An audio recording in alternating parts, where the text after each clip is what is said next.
ছোট ছোট বেবিদের ড্রেস ডিজাইনের ক্ষেত্রে বা বিভিন্ন ধরনের ড্রেস ডিজাইন করার জন্য ফিতা দিয়ে এরকম ফুলের কলি টার্সেল তৈরি করে।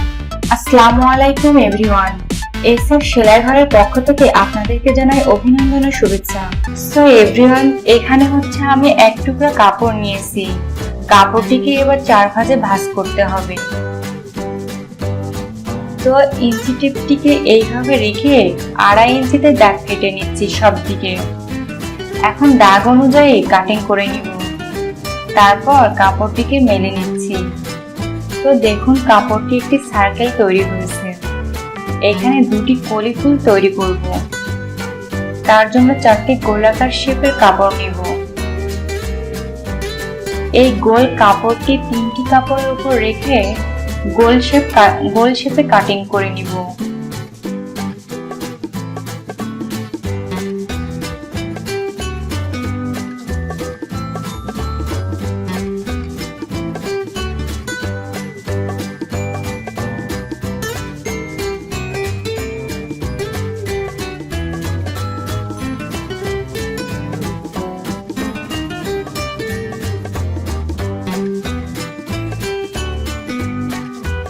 তারপর 2টি করে কাপড় নিয়ে কাপড়টি সেলাই করব।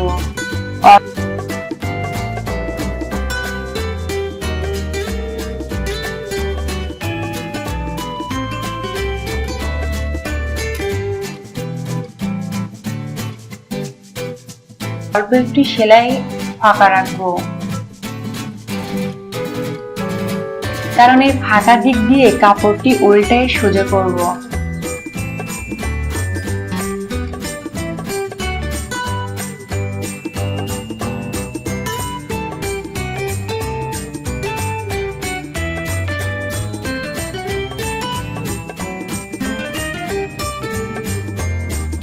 সোজা করে কাপড়টিকে ভালোভাবে গোলাকার শেপে করতে হবে।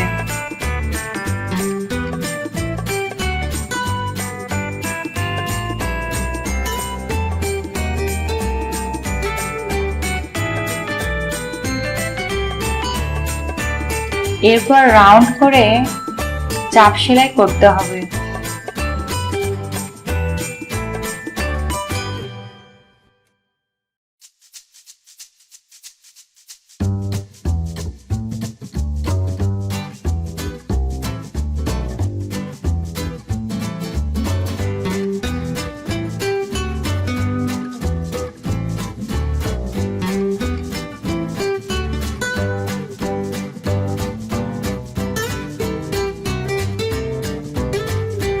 এবার কাপড়টি মাঝ বরাবর দাগ দিয়ে নিতে হবে। আবার এই দিকে মাঝ বরাবর দাগ দিয়ে নিতে হবে। এইভাবে ফাঁকা জায়গায় মাঝ বরাবর চতুর্দিকে দাগ দিয়ে নিতে হবে।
এবার কাপড়টিকে 4 ভাঁজ করে এই কোণার দিকে অল্প একটু কেটে নিতে হবে।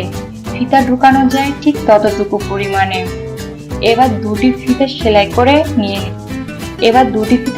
করে নিচ্ছি। এই ডরি বা ফিতা সুই সুতা দিয়ে এভাবে সোজা করে নিতে হবে। এবার এই ফিতা